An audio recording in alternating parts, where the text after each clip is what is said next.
On this episode of Balance and Manifest, Your Rise to Greatness, we sit down and talk with my friend and client, Euge Cochlar.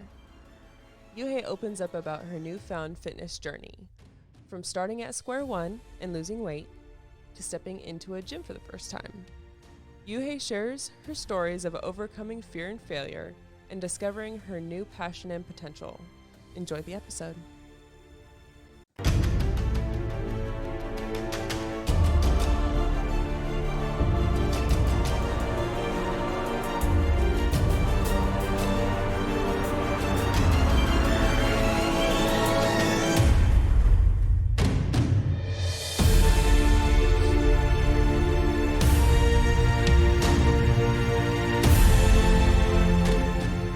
Welcome to another episode of Balance and Manifest, Your Rise to Greatness, the podcast where our guests share their stories of overcoming hardship and fighting their way to success to help and inspire and motivate others. I am your host, Sean. And I'm Sav.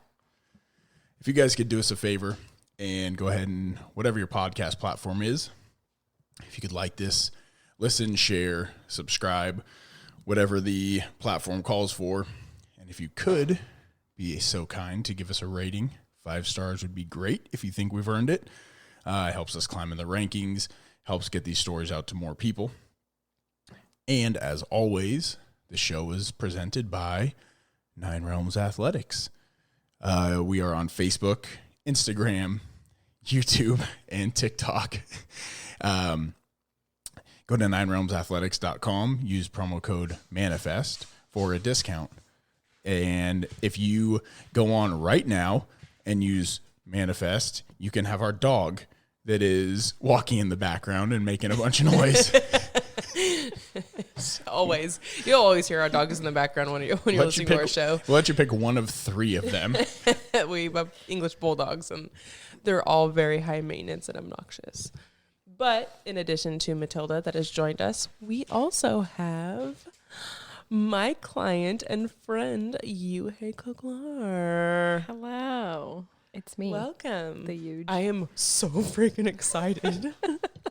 I'm stoked. I love you. I'm really excited to put your story out there because I'm excited. It's I think it's one a lot of people should hear as far as people who are just starting to get into the gym, because you started from like Nothing. baseline zero and still, dealing with getting used to it. Yeah, every day. Every day. The other day during our training session, I think the max middle fingers that I've gotten so far. It feels like 4 or 5. Yeah, it was angry. I meant it. Yeah, I meant it. Yeah. It was like I was doing something. I turned around and she's all double middle finger. But it's not a good training session if I don't flip you off. Yeah, No, I know. that was always pretty standard in the garage gym.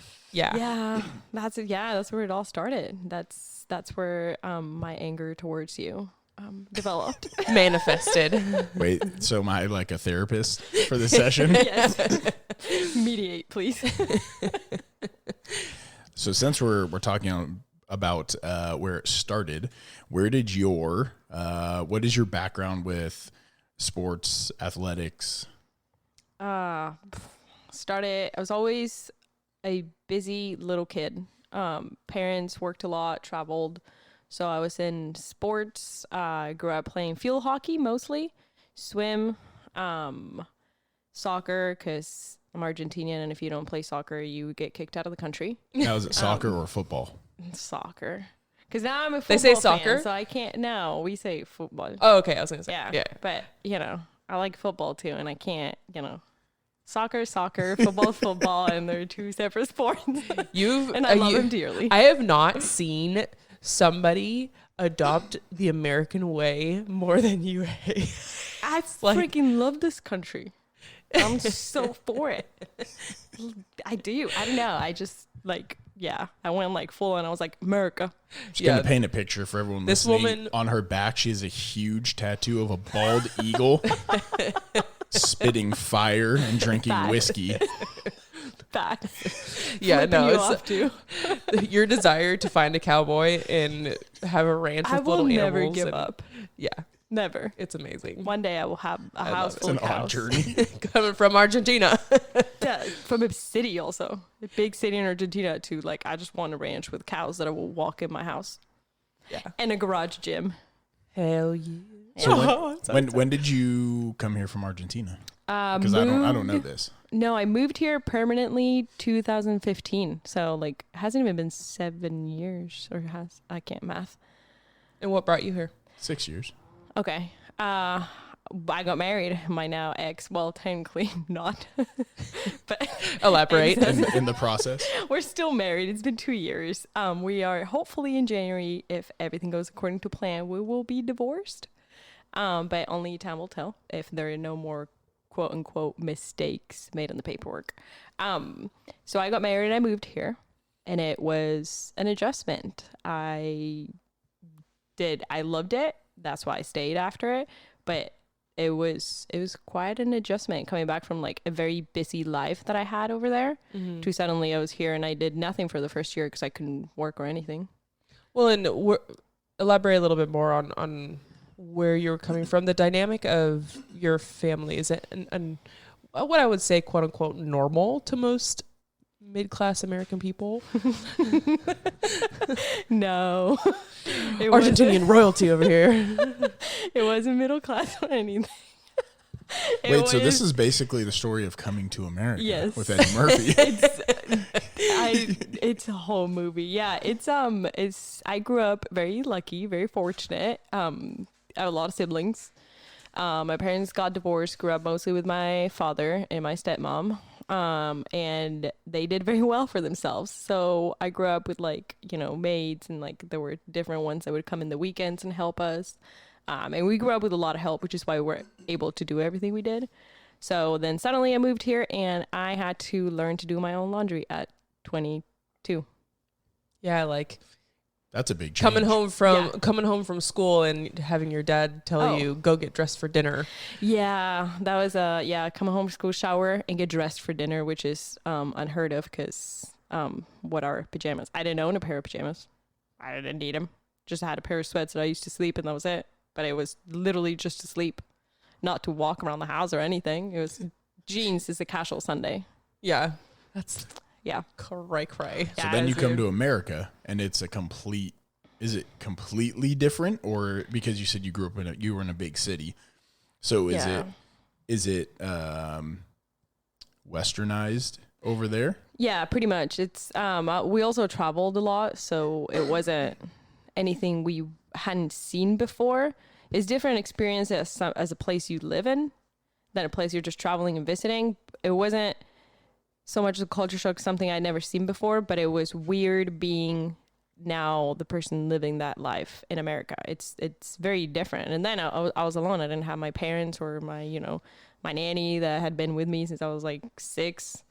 All those people, my siblings, all those people were gone. And then suddenly I was here, and it was people go to school in pajamas, and I find that so weird.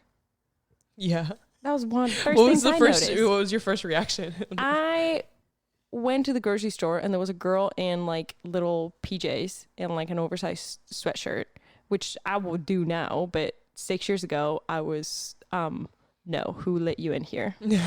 What compelled you? Are you homeless? Go upstairs and change for the grocery store. Honestly, how did you? And I was like, how did you walk here like that? Well, they don't walk to the grocery store; they drive. Yeah, I didn't grow up like that. You have to walk places. Exercise in America? What are you talking about? I was like, wow, nice PJs though. So then you moved here because did you get married and then come here, or did you come here to get married? No, I didn't come here with the idea of getting married, but then we got married while I was here, and then we just stayed. I was working for my dad at the time, so I didn't really need to quit my job or anything. I just said, I'm not coming home. That went great, by the way. I called them one day and I told them I was married. That's how they found out. And then I just stayed. That was it. It wasn't really planned. We were maybe engaged for a month before we got married. Oh, wow. Yeah. I think we got engaged in August. We're married early October. Oh, wow. It was quick. Yeah. It was quick. And then I just stayed, and I had to figure out what I was going to do. Yeah. And you did. I mean, you ended up getting a... You have to. You kind Yeah. of put in a situation. You have to figure it out. You get a job. You get to going, and you learn to do laundry. And You drive. have to. And drive. Gosh, that took me 5 years. 5 or 6. Yeah, because that was 2 years ago. Yeah, that took me 5 years to learn how to drive. I mean, when I met you, that was a year and a half ago, and you were just getting a car. Started. Yeah. It was longer than that, wasn't it? Almost 2 years. It was close. I think close to 2. 2 years. Almost 2 years. Yeah, because Yeah. we separated in September, and I met you once briefly before that, but Well, I met didn't. you when everything went down. Yes. Which I don't know. That was If you want to share. So 4 years into this marriage, 4 years into being here, I found out one day, it was like a Tuesday also, a freaking Tuesday at like 10 in the morning, I found out that my husband was like having an affair with a coworker, and it had been going on for a year. Because I found a picture of the two of them like cuddling, like hugging each other. It was on my computer also. Why was it on my computer? I don't know. It was like one of those like Josh Wolf situations where it's like the family share on the tablet, and then Kind of, but not really, because he had made sure to like not have, because I worked at Apple at the time and everything was Apple for me, so I knew how to work any Apple device basically. So he made sure to have everything Android so it wouldn't sync to my computer, but for some reason his photos did. And I don't know why, or I don't know why I found that photo. And that after that, it's the finding out that I didn't know it had been going on for that long. You can like feel that something's happening, but I didn't know how long it had been going on. And then we talk and I found out, and I was like, holy crap, it's been a whole year. So did he just tell you, or how did you find out? I sent him the picture and I asked him, who is this? And he said her name. And a few months before when he did still have an iPhone, a few of his texts had synced to my computer. So I saw them, and they were just flirting. But I pointed out and I was like, hey, this makes me uncomfortable. Can you not do that with people? Oh yeah, I know, totally. She's just a coworker. I'll put an end to it. Well, obviously not. Obviously it escalated from there. But he said her name and I just knew immediately. I was like, oh, I that's the girl you told me not to worry about, literally. from a couple months ago. Yeah. So here we are now. And then, because I was just asking questions, he wasn't saying anything. I was just asking all the questions. So I was like, okay, how long has it been going on? Like, do you want to stay with her? Do you want to stay in our marriage? I gave him a possibility, which I will never do again. But I gave him a possibility. I was like, do you want to work on this, or do you want to leave? He said he didn't want to be married anymore. So I said, okay. Yeah. So how did that transition into, because this is the part that, I mean, obviously I'm pretty versed in your story, but Yeah. the part that I really sort of was semi wishy-washy for me, it was like, how did you get from that? And then like, what was your mental state? And then how did you get into like, okay, I need to make a transformation? Oh, it wasn't easy at all. I spent a couple of days where no one heard from me. I basically just didn't text anyone back. I didn't talk to anyone. People were calling and like trying to reach out on like every platform, and I didn't talk to anyone. I think that was like 4 days or something. From the time that you found out. Yes. And then I don't know, something clicked, and it wasn't easy. Like even when something clicked, something told me like, well, nothing's gonna change. So unless I do something about it, and even then nothing's gonna bring my marriage back, which at the time I still wanted. And I think it's mainly because of that security that it gives you, I was just like, we had been in a good place for a long time. So it wasn't, getting over him wasn't hard. Getting over what I wanted to have as a family was harder. What was in the near future? Yeah, like getting rid of that idea of what we could have been. That was the hard part. And then it just, something clicked, and I was like, well, I'm still young. That's still out there for me. So I just need to snap out of it, because you could be sad. That's fine. But for a minute, and then you got to get over, and you just got to change something if you want something to change. Otherwise, everything just stays the same. Yeah, I always am in awe of you when it comes to that, because you just bury the feelings down. Let's do this. Like anything I give this woman, man, she is just like, oh my God, I don't know what to do. And you go through this mental like freak out, and then you go, okay, yeah, let's do it. Like you just bear down and you're like, I will bitch and complain my way through anything, but I will do it. No, without complaining. Bad habit, I know, but I will still do it. And that's basically what I did. I was just sad, but I wanted to change, and I used that because I didn't want to be sad. I was like, okay, I'm not going to be sad. Instead, going to put myself through a physical challenge that's going to make me instead be angry because I'm going to be hurting physically, and I'm just going to do it that way. Did you initiate, because a little insider information, so the person that he cheated on with, it wasn't a quote unquote coworker. It's just we worked in the same building. Yeah. And I was his coworker, but not the Yeah, coworker. but not the coworker. Yeah. I want to make that clear. But so, because he was the one that came to me and was like, hey, I know you're super into fitness. I know you used to train. I trained back in 2016. You were a baby. Yeah. Part-time, no. No, it was like 17, 17? 18, Okay. somewhere around there. No, it was Yeah, somewhere in that, like 16, in that range. that area. Yeah. And and he knew, and he came to me, and I was like, I never knew how, that information got translated over from you.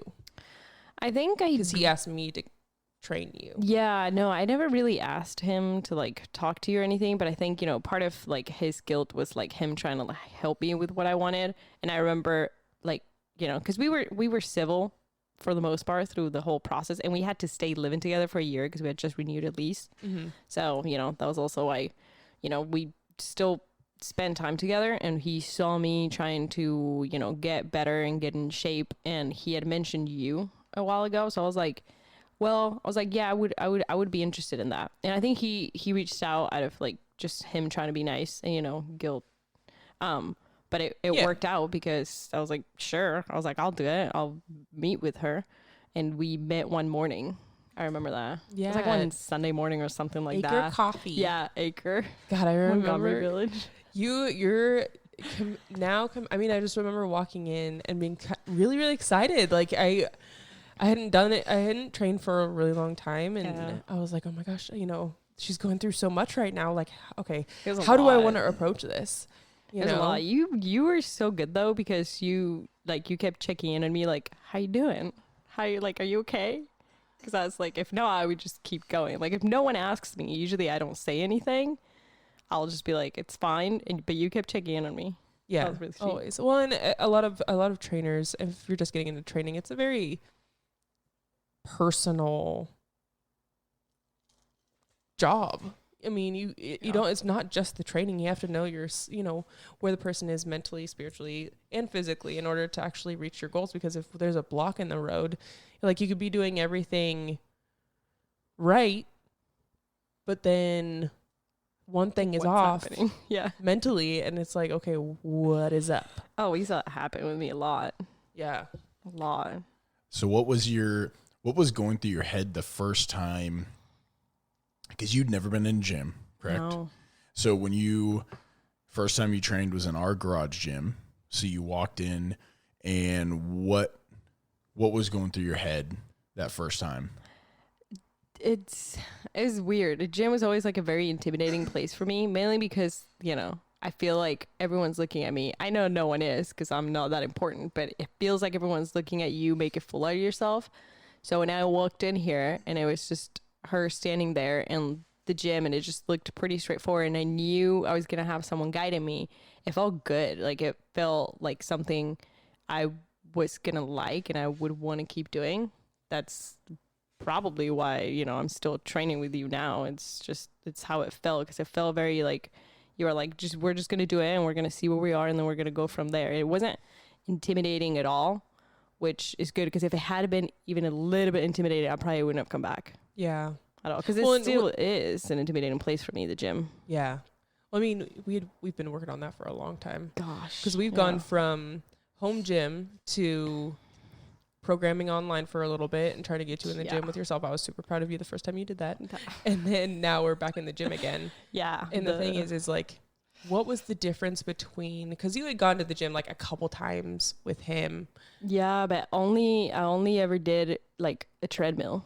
Oh, okay. Literally. But what was the difference between like walking into like a commercial gym compared to our gym? Like feeling wise, like anxiety wise, or what was going through your head between the two, comparing the two? I was scared because I was still scared walking into like your guys' home gym because I still don't want to make a fool out of myself, but I didn't feel the intimidating part of having a lot of people looking at me, because while I had one person looking at me as the person training me, so it's what I need. So it was terrifying in a sense that it's a place I didn't know. It's a lot of, you think you know the gym and then you don't, because I still walk in these days. Like I asked you the other day, I was like, what is this contraption? It's still full of things that I don't know what they are or what they do. And that is terrifying. Almost 2 years later. Yes. Oh, yeah. And I think it's going to be a while before it all goes away. Yeah. But it was scary. It was a scary place, but it's also where like it very quickly became kind of like a second home. Like I started growing up in the gym. Like it's where I learned everything, because I didn't know anything before then. So while it was scary, it wasn't as intimidating as walking into a gym full of other people that are watching you be completely lost for the first time while you try to figure out what you want to do. And I needed that, because I couldn't have done it in a commercial gym at all. Yeah, and I hope that people just getting into the gym realize how much of a learning curve it is walking in for the first time, and then even 2 years later you're still learning and that sort of thing. Because we went from weight loss goals to now we're in strength goals. Yeah, that was I saw a picture of me the other day of like I think it was like maybe like 6 months before I met you or something, and I was like, holy crap, I've come a long way. Yeah, the first day, I mean, you can hold yourself up in a plank for more than 5 seconds. No, it wasn't impossible. And now you're squatting 105 and no biggie at hypertrophy. I was struggling the other day. So how did you come up with your first goal? Like, what drove you to the gym, but did you have a goal in mind of, I want to lose weight, I want to get stronger, I want to, lift a certain amount, or was it just, I just need to work out? Like, how did you develop those goals, and when did that come into play as far as your whole process? Goals we developed together, you and I have. Yeah. That was something that we worked on together. Like I knew I wanted to lose weight, but it was mainly of I want to feel good kind of thing, not a anything else. I just wanted to feel good because I wasn't in a good place, like mentally. I just wasn't in a good place with everything happening. Because this was like, we met in like January or something. And I had just split up with my husband that I've been with for 7 years in September. I was not in a good place. So the only thing I knew is that I wanted to lose weight to feel good, and everything that came after that, we were going to address sort of together. And we did, we started progressing, and she started asking questions. I wasn't really sure also of what I wanted. That's the reality of it. I just knew I needed to change something. Just needed something different. Yeah. And that felt like a good, healthy way to do something different. Of all the things, of all the ways to cope with heartbreak or whatever we want to call it, I feel like the gym is a good way to cope with it. And I just, I just needed to like change something, and I wanted to learn something new. And losing weight and learning how to lift weights properly and everything that goes to it, and how to eat properly too, because honestly, that's a huge thing for me. That we have been developing. We still are developing together goals, because at first, it was weight loss. It was just getting to a place where I was comfortable with the way I looked, but also felt good, was healthy, and was managing it properly. And then moving on to like, okay, well, now I just want to be strong, or like now I want to, like I walked in the other day and I told her I want to do a pull-up. Like those are just like, we just work with goals at a time. If I have a goal in mind, I'm pretty good at trying my best to achieve it. I like to work with goals. It helps. Otherwise, I don't know what I'm doing it for. Yeah, you're very like, you work well under some structure, and then there's some fluidity in there too. Did you have days where you struggled, or was there a time when, like, I know I went through, you kind of have that honeymoon phase when you go into the gym and you're starting a program or whatever, or anything, and it's really great and it's really fun and everything's new and it's cool, but then you kind of hit a wall. At least I have. And then like you hit a wall, or I'm using air quotes, fail at something. We've talked about, I don't like to use the word fail, but you fail or you don't succeed at doing something and you just get kind of down, motivation goes. Did you have those up and down moments? And was there anything that stood out, like a moment in time where you felt like quitting? And if you did have that, what got you back into your focus? Oh, for sure had that. And I don't think if anyone tells you they never had that, they're lying. And I want to talk to them. For sure. Even like early on, there were still days that I wouldn't want to train. I worked really hard and I'm still working on it because sometimes I lose it, but no one's going to be motivated to walk into the gym every day or every week or whatever. So for me, it was building that discipline because I know I'm not going to want to every day. I'm going to want to do other things. And I knew that going into it the way I am. So for me, it was important to have some structure and build some discipline. So like at first, like knowing that it was going to happen every Monday, it didn't matter whether I wanted it to or not. It was just about like building that structure and that rhythm of like every Monday I'm going to go train. And that doesn't matter if I want to or not. A lot of times I didn't want to. But I had to build the discipline. So then when I did start going on my own, even though, that didn't quite work out for me, I hit an even bigger wall. And there were times where I just wouldn't want to go, at all. And it was mainly that a lot of different things came into that. Then I got scared, the gym place, it terrifies me. But if at least I go and I just move for 30 minutes or I just walk in, do what I'm comfortable doing and then walk out, it's fine. It's just, I got to do it to build that discipline because motivation, no, it's not going to happen every day. I'm going to want to go lay down on the couch. And you let me know about it. And I did. But the thing is also like the way that I approach training too is that I have a plan for you, but if you walk in and go, hey, this happened in my day. And especially with you, like I have a psychology and sociology background, so I approach training from a very psychological viewpoint. You're good at that. Where I really care about wellness.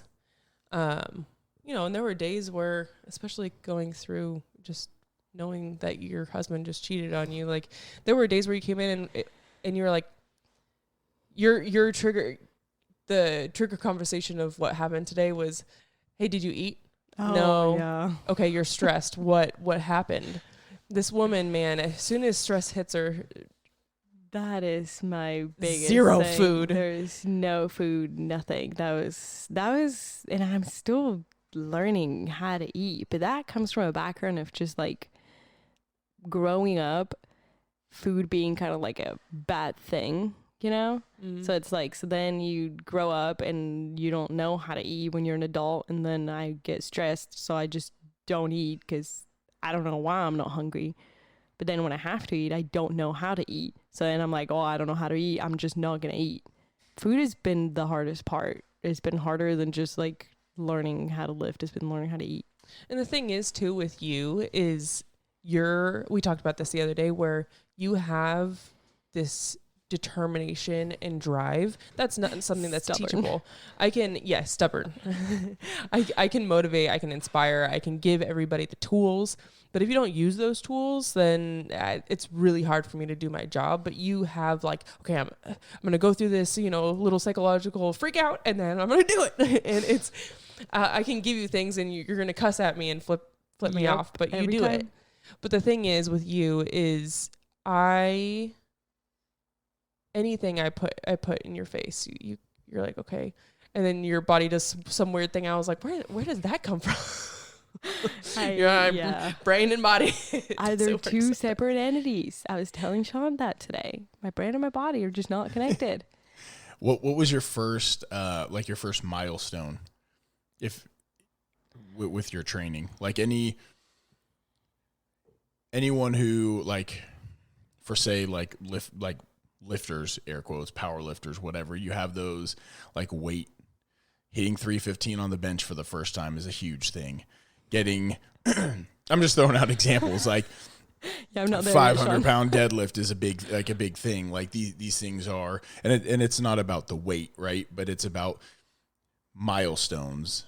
So for you, what was your first like, excuse my language, your first fuck yeah moment, like that first moment where you were just like, everything I'm doing, the blood, sweat, and tears, it's all paying off? I mean, there's definitely the losing weight aspect of it, like especially you taking like progress pictures and whatnot, like seeing that. I remember, and it's definitely not the first one, but for some reason it's one that just stuck with me. But I remember, so a really hard lift for me, because my brain and my body just don't talk to each other, was deadlifts. Like I'm still like, after trying to train like remote for a bit, my form just went to crap, and then we're trying to relearn it again. But I remember here in your garage, the first time I was able to do a deadlift properly, and I think they were like maybe like, I don't know, like 10 pounds on each side, something like that, like nothing. But I remember the first time that it clicked and I deadlifted properly, and you, both and I both looked at each other like, holy shit, she did it. And I remember that, and I don't know why, because it was like no weight, nothing. It was just the barbell, and like I don't even know how much was on each side, nothing. But it's that it clicked, and it wasn't anything that I was like necessarily working towards or anything. But I remember at first really hating deadlifts because I couldn't do them right, and obviously I don't like something if I'm not good at it, because why? But the first time I stood up properly, we both looked at each other like I just climbed Mount Everest. Yeah, she locked it in. Yeah. And I just knew, and that felt pretty sweet. That, I don't know why, I always remember that moment. Well, and my biggest thing with you is I love you, but you're kind of a basket case when it comes to 100%. like voice prompts. If I give her too many voice prompts, you overthink, and then it just all goes down the drain. So it was like, just stand up. That's it. Just stand straight up. You're fine. You're gonna do it. Yeah, it's fine. When you did that kind of, like I said, like justify everything, like that was the payoff. You that wasn't a goal, but you hit that, and at that moment, was that like a next level driving force, a next level motivator of like, okay, now this is fun, now I can do this. Yeah. Like, what was going through your mind mentally, and how did that fuel you moving forward?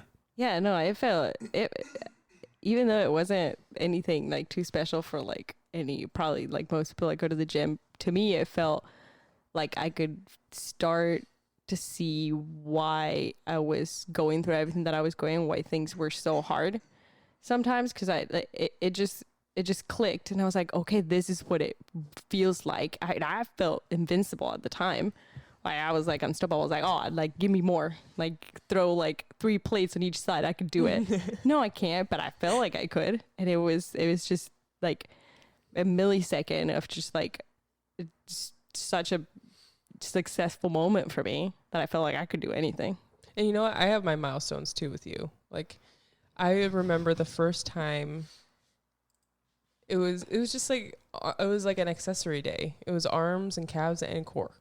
And you were sitting there, we're just doing resistance band bicep curls, and you looked at me, and you're like looking in the mirror. I'm like, what are you doing?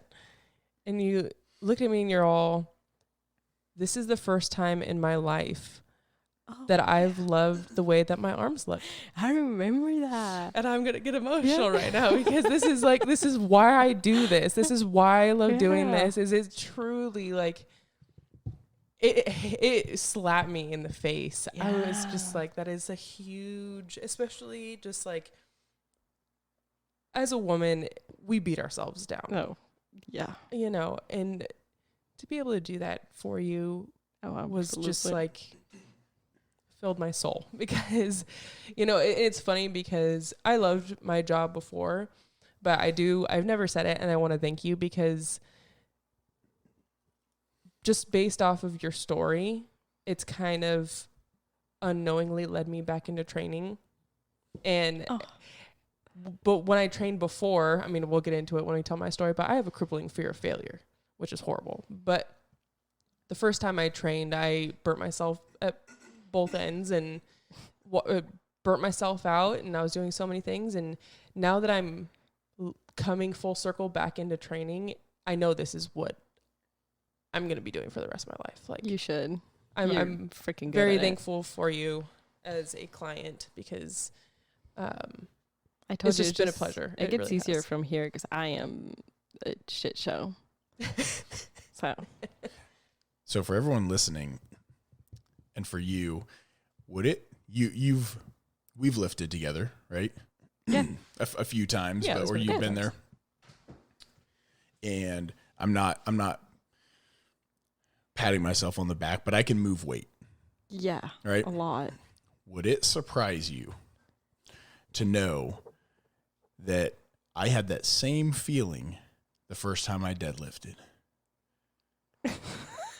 The reason I bring this up is because like 300 pounds. Sure. no, I think the first time, my first big milestone was 135, which sounds like a lot, and it is for me. I'm 275 pounds.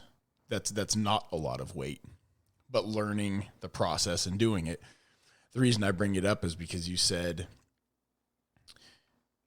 that for, like, you hit that deadlift and you said, well, for people who lift, like, it's not a big deal. The thing to remember, and I want everybody to remember or to think about, when you hit those milestones and those things, and you, in your head, you go, yeah, that was big, but that guy over there, like, I lift with guys that outlift me all day long. And you go in your head, you go, yeah, that was cool, but to that guy who squats 600 pounds, 105 pounds is nothing. Oh, yeah. That's not true. That person had that same feeling when they first got under a bar, even if it's just the bar and they squatted just the bar. People look at these people who've been in the gym for 10, 15, 20 years, and they think that they were magically born that way. But they went through the same process. What I tell people is own those victories. Like, big, small, to you it's big, and that's the only person it matters to. That's true. But to those people, like, especially if you're in the right gym with the right environment, that's also big for that person. I lift with people who also don't lift as much as me, and they'll say, man, I can't keep up. And every time I tell them, it's not about keeping up. Nope. It's about you pushing yourself Yep. to do something that you couldn't do. It doesn't matter if you lift more than me. It doesn't matter if you lift the same or less. I don't care. I don't compare me to you. It's all about pushing yourself past something, to do something that you didn't think you can do and didn't think you were capable of, and saying, holy fuck, I just did that. And by the way, anyone listening, if you have people in your circle who compare themselves to you and say, get on my level, find a new circle. You get bad friends. Well, but there's that balance, right? If Totally. like No. There's like us on. as guys, we do that There's a all the difference. time. But it's not yeah. a serious. When Hold you on. get down to it. There's a difference between lifting each other up and going, fuck yeah, you can do this. You better get this. And you're not as good as me because you don't lift as much as I do. Yeah. Those are two different things. And also, you know what? It's great that you relate it to people around you in your circle, but at the same time, it is really important to record those milestones because, I mean, a couple weeks ago, you were like being down on yourself a little bit, bad. and and just visually and that kind of thing. And I was like, this bitch. I pulled up a picture. I was like, okay, send me your progress pictures this week, whatever. You sent me them, and you were like bashing on yourself. And I pulled up, I was all, okay, here we go. We need to have a conversation. I pulled up pictures literally from a year ago by like a couple days. Yeah. And I sent it to you. And it was crazy. Yeah. It was a huge difference. Yeah, it was good to see. Yeah. I felt good. Not going to lie. I know. But I did this. It just brings you back to reality of like, holy shit, I've come a long way. Right? Yeah. Oh, yeah. And it's hard to see why you're doing it, which is, I think, why a lot of, and we were having this conversation the other day at the gym, but I think that's why a lot of people quit halfway through, because it's hard to see why you're doing it, that something is changing. And you have to have to see it through. You have to stick it out, because you started it for the reason, for a specific reason, and you have to be patient and wait, because it's gonna be there. It's just hard on those days where you don't want to do it. It's hard to, remember why you're doing it if you can't physically see the results in front of you. But you just have to trust the process. Literally, you just have to trust the process. It's going to be there. You're doing it. You're doing something, which is better than doing nothing, like sitting on your couch and beating yourself up because you don't like something about yourself, but you're not really doing anything to change it, which I did for a long time. And then now I might have a day where I beat myself up, but I also know that I'm working to change it. So I just got to be patient and like trust that I'm doing the right things. Totally. And kind of coming around full circle of my thought process before, when I was saying that I have a background in psychology, is, there were days that you would come in and be like, hey, I'm just not in it today. And I would have a plan for you. And there needs to be fluidity. Like it's okay to have a bad day and not go off of what you were planning. If you're like, I'm stressed, I'm sore, it's just not coming together. You're in the gym. Do something. We would switch it up. Multiple times we had to adjust, and we still do. We still have to switch out, especially the amount of weight that we think I can do. But we still have to adjust. I think that's part of it, because we're also, I'm also getting to know myself, and what I can and cannot do. Yeah. Well, and I like to push you, because sometimes you don't realize what you can do too. Yeah, that's true. I do that. Yeah. And we'll do a little bit, and then your body goes, no. Yeah. Back off a little bit. Always. I literally call her my overcooked noodle, because this woman's genetic flexibility, which is not necessarily conducive for her strength goals, it's gotten better over time. Now she's like my al dente noodle. I am. Yeah. We graduated from overcooked to al dente, and I think that's great. Well, like you were saying, is recording those goals, those accomplishments, milestones. I like to do video. One, because I like to look at the form. I like to see, I like to be able to relive those moments, but they're important, especially when it comes to, like body changes, body composition. We just went through this today. I posted today, because I've recently changed goals, and Savannah and I go through this all the time, and where she goes, I'm seeing a change in this, I'm seeing a change in that, and I go, I don't see it. With you? Yeah, with me. It happens all the time. What we forget is we look at ourselves every day. When you're someone who spends 5, 6, 7 days, 8 days a week in the gym, and you don't give yourself a day off, the reality is you're probably spending a lot of time also in the mirror looking for those changes. So you're seeing yourself every single day, and you're not going to see the change.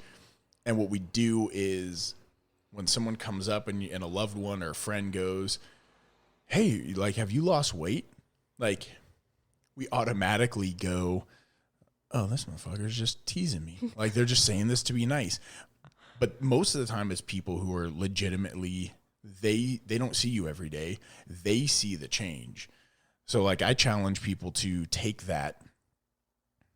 those little compliments and take them to heart, but take those progress pictures, not every day. Don't step on the scale every day, but do the weekly pictures or the monthly pictures and compare them, and you'll see those changes to help keep you motivated, keep you on track, because it is hard. It's different for everybody too. I mean, it could be a progress picture, it could be a video, it could be numbers, right. Whatever it may be, some sort of measurable. Yeah, whatever if you're trying to change your composition, if you're trying to lose weight, trying to gain weight, strength, whatever it is, record whatever works for that goal, and give yourself time. Mm-hmm. Because people always associate the term bodybuilder with guys like Arnold and Ronnie Coleman and Kai Green and stuff like that. I personally, everybody who's in the gym is a bodybuilder. Everybody is trying to build, they're sculpting their body in some way. At least that's the intention. That's the goal, right? And those guys didn't do that overnight. These are people who did this over a 15, 20-year period. So take those opportunities to record those and celebrate those milestones, and give yourself the ability to recognize those. And when you do see them, acknowledge it or accept it. If someone says, and I try to work on it too. If someone says, yeah, your arm, your back's looking good, whatever it is, just like take that as cool. Like my shit's paying off. Yeah. Yeah. Well, and with you too is like that post that you posted today. There was a picture of him he's like 280 and he's like 275 right now. And I was all, holy crap. Just like being your wife and watching you go through the process too is like body composition is so important. It's so important, especially like I have to write up your numbers so I can show you your body composition because good Lord, you haven't really fluctuated in weight or anything, but the way you look is insanely different. It's changed a lot. I see it, and I can only, like you said, I can only notice it when I look at pictures or stuff like that. Because if you put me in front of a mirror, I can obviously tell that I look different, but I couldn't tell you that I look that much different. Yeah, than what I did. When I see it in pictures, I'm like, oh yeah, that's a completely different guy. I look completely different too. Like I look like a completely different person. But you know what works for me, and it's very strange, but what works for me, especially now, going to a gym, is I see the people that like look very strong and like they're very fit and very comfortable, and I look at them and I'm like, it's okay, they struggle too.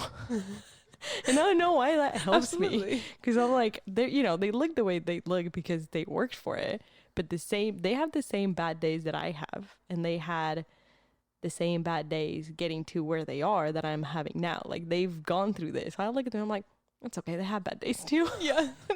Relate. I can relate. Yeah. Well, and the thing that I really want to talk to you about, because I feel like a lot of people struggle with this, and as a trainer, I look at, from a trainer standpoint, I mean, I think about people who I would have the opportunity to train. I don't have the opportunity to train them because they're scared of even walking in the gym.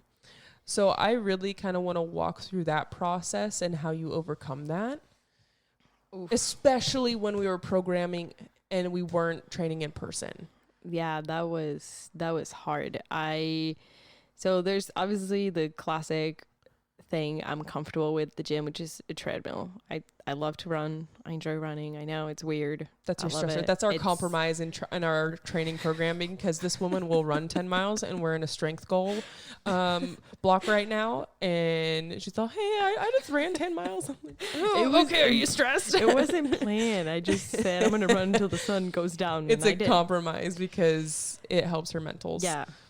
My mind goes quiet. I love it. Yeah. So walking into a gym, I see the treadmill, and that's my happy place. So I'll go there and I'll warm up or something until I get comfortable enough. But what helped me this time around, which is different than every other time, because you gave me a plan. You wrote me step by step on what I was going to do and what the machine was. And you would write me comments on like how to set up for it to have proper form, which is big for me because I don't want to look stupid doing an exercise. Like that's one of the biggest things that holds me back at the gym. I just don't want to look stupid at the gym. Right. Except most of the exercises look stupid. Very. But the thing is, with you, they all look ridiculous. The part that is very significant, I think, with you also is something that I've never seen before. I've heard about it, but I haven't actually had to experience it with someone before, which I'm glad I have because I've helped you through it. But is literally just getting from the car to the door. Hardest part. By far the hardest part. Like you've come to me sometimes and you've been like, hey, I was sitting in my car, I thought about it too much and I left. And I thought about it too much. Because you just think about all the different ways, at least for me, all the different ways that I could look stupid.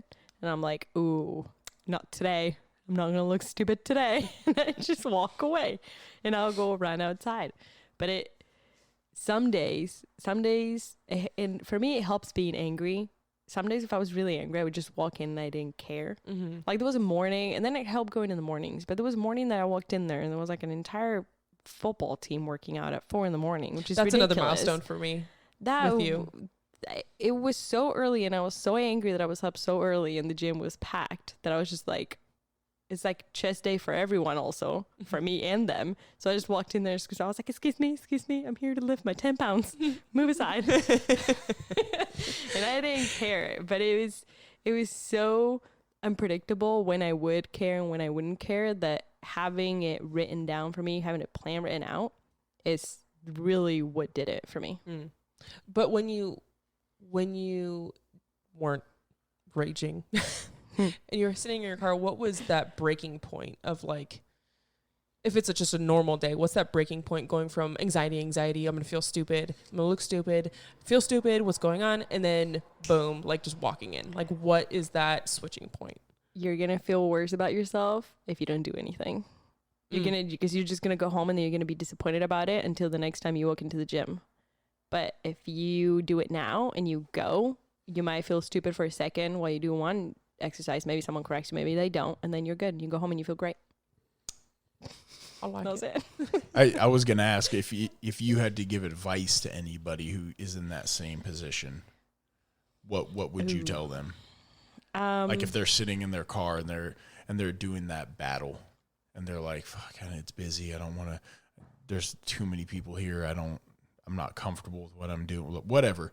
What would you tell that person to help get them past that moment? Honestly, think about it's like maybe like 30 minutes to an hour of you feeling like everyone's looking at you, which you can overcome. You can just put your headphones in and just eventually it clicks in, versus you get in your car and you like drive away, you turn around, you will feel guilty and you will beat yourself up for at least another day until you try it again. So that's an hour versus 24 hours of feeling like crap.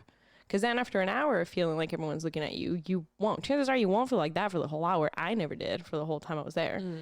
And then you leave and you feel great and you feel like you accomplished so much more than a workout because you also overcame like a mental block. So I'd always feel very good about myself, not just because I, got a good sweat in, but I just overcame something that I didn't think and I almost left. I didn't think I was going to do it. I did it, versus 24 hours of just because I've done it, 24 hours of beating myself up because I didn't walk in.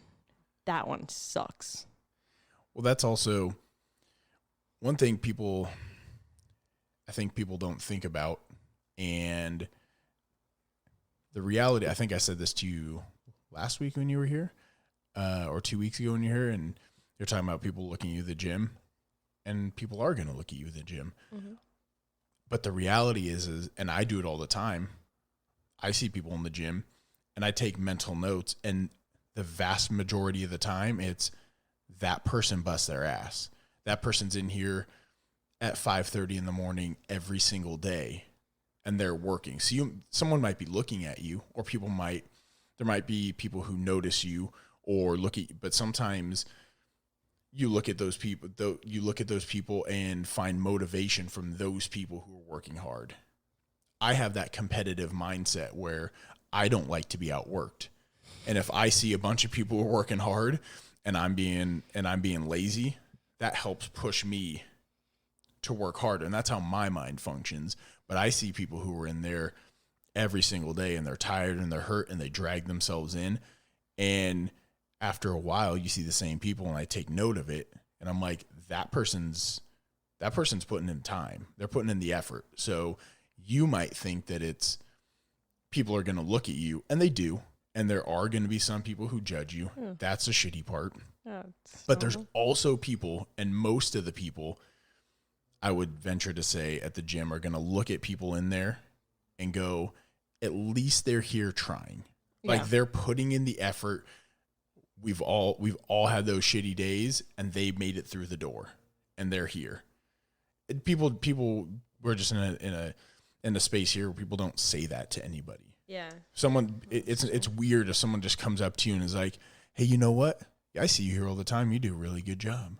Like it doesn't happen. Yeah. But that's the reality. I've had those conversations with the people who own our gym, our friends. It's like, man, that person's here every freaking day. Like I've said it. I remember one day, short, quick story. I was at a 24 with Rob, buddy of ours who's doing my coaching. And I remember seeing this guy, no shirt. And I look at him, I go, damn, look at that guy's back. And he like looks at me and I'm like, I want that back. Like, that's impressive. And he's like, are you cool? And I'm like, yeah, like look at his back. And the guy puts in work. I love to see that. And so that's, I think people need to realize that happens more than people looking at you going like, oh, look at this idiot. They don't know what they're doing. Like, people like to see somebody in there putting in the work to change themselves. Yeah. And just to put it in perspective, Euge has lost 40 pounds. First day she walked in, she wasn't able to hold herself in a plank for more than 5 seconds. And now it's been way over 40 pounds. 1 rep maxing at 160 for deadlifts. That was a bad day. But it's a good max. For a bad day. It's more than your body weight. That's perfectly fine. Thank you very much, woman. Yeah. just accept it. Thank you. Move on. But also with the whole, we've worked through it now. There's still some days where I'm like, get your booty going. But for sure. During those times where it was like really a struggle, did you find that having maybe like a 5-10 minute regimen of just the same thing every time you went in just to get you in a flow, did that help? Yeah, no, absolutely. Because it's the time that you just, I don't know, for some, like, it's the time that it takes to get my mind in autopilot. Like, I'm there, and it's 5-10 minutes, something I'm comfortable doing. So I'm going to get comfortable doing it in here. And then this whole place is going to feel comfortable. And I don't know if that makes any sense, but it's just 5-10 minutes, something that's very familiar. And I know how to do it. And I know I'm doing it right. So I know no one's judging me. And it's like a confidence boost. Yeah, it's like a micro periodization. Yeah. Where, we do. It works. 8 to 12 week blocks. But, within that hour, you have your 5 to 10 minute blocks too of doing certain things to get yourself right. It works for me. I don't know that it would work for everyone. Probably would work for most people. But it really does. It's just something you're familiar with. You can't go wrong with that. Yeah. Building off of confidence. Mm-hmm. So where you're at right now, what are your current goals? I want to be strong AF. Yeah. But what does that look like to you? Like, do you have like have you guys figured out like a weight goal, lifting wise, a squat goal, a deadlift goal? No, I think because we're still trying to find exactly where I'm at with my maxes and we all literally that. Because I just got back. Yeah. We've only been doing your strength block for 2 weeks now. Yeah. We got all your 1 rep maxes all dialed in. Yes. And we're starting to work on the strength. God, my bench is bad. Terrified of that. It's a terrifying lift. It's getting your form back in. Yeah, that's really been the goal. But no, all I told her for this new goal is like, I just want to be strong. I just want to be strong AF. That's literally what I told her. And then I want to do a pull-up. Doing a pull-up, doing a pull-up, doing a push-up. A push-up and for the body weight.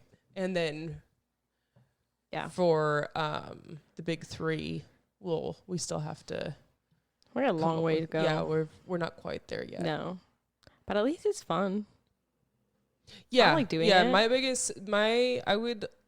it's more of a visual thing where I would like to get you to certain measurements. Yes. Gain a couple pounds, which is, she just gave me wide eyes. Yeah, she hates those words. Terrifying. And right now we're in I think it's more of a mindset transition more than anything, especially with food. Gosh. And your relationship with food, because you're in a food equals pounds mindset right now, and we need to get you into a food equals strength mindset. No. Food equals pounds. Food equals booty. More pounds. Booty. Food equals more pounds lifted.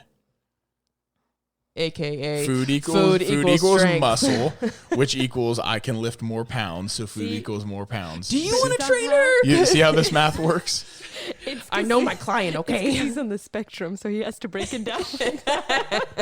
AKA food equals strength. Yeah. Calculated. Yes, that's where I'm trying to head at. Like that's my really. I think it's over for everyone when I learn how to eat. Yeah, you're gonna strong. get some shit done. So and drink water too, also. And drink water too, and not 2 bangs and pre-workout in one day. Yeah. Home We're dog. working on that. Yeah. I'm taking a break now from pre-workout. Her job is not the easiest. No, it's not. So the way we like to end these is going to give you a minute, and I'll tell you when to go. If you are to give anybody advice who's trying to get into the gym, who's having trouble, who's struggling, you have a minute. You don't have to take a whole minute. And if you go over, I don't know how to count, so I'm not really looking at a clock. But Works for me. like to say a minute. And if you were to leave people with advice to anything you could give them to help them to get past those tough moments or whatever it is, what would you tell them? I think biggest thing, honestly, for me, best advice I can give anyone, build discipline. Yes, you want something you want to accomplish. You're not going to want it every day when you wake up. You're going to have bad days. You're going to have a lot of different factors that are going to affect that. Work on building discipline, because then the rest will come from you just putting in the hard work. But if you're not consistent and you don't want it bad enough that you don't want to sacrifice things to build that discipline and be consistent, it's just not going to happen. No matter how much work you say you put into it, you gotta want it so much that it shows with the sacrifices that you want to make. And when you're making those sacrifices and everything kind of sucks and you're having like a crappy attitude towards everything, just remember why you started it. Or if that doesn't help, then remember what you don't want to be or what you don't want to do, because that's what worked for me. I was like, I don't want to be a shitty version of myself. I want to work hard, and I want to do something that makes me proud, but also makes people that are in my circle and that know me proud of me too. I don't want to just be someone that just doesn't accomplish anything. So if I'm saying I'm going to do something, I'm going to see it through. Sometimes for me, it's just saying it out loud to someone, because then they're going to hold you accountable. Sometimes for a lot of people that doesn't work, and you just have to do it yourself, or you just have to don't talk about it and like do it silently and quietly, and that's fine. But build discipline, make sacrifices. Honestly, make sacrifices. For me, I know I'm doing it right when I'm sacrificing things. Otherwise, something's not going the right way. Build discipline, want it more than anything, and then just put in the work. I don't know if that was a minute or not. Yes, ma'am. I'm so proud of you. Oh, thanks. When people compliment me also, I always give them your name. Oh my God, you look so good. I'm like, it's called Savannah Thompson. Okay, hold on. I gotta make really a point. do that, though. I love you for that, but also trainers and clients in a trainer-client relationship. Trainers can give all the tools. You have to do the work. Give yourself some credit, clients, please, always and forever. You put in the work, you choose to show up, get it done. Yeah, a trainer can't make you do it. You're the one who... That one is terrifying. Yes, you can.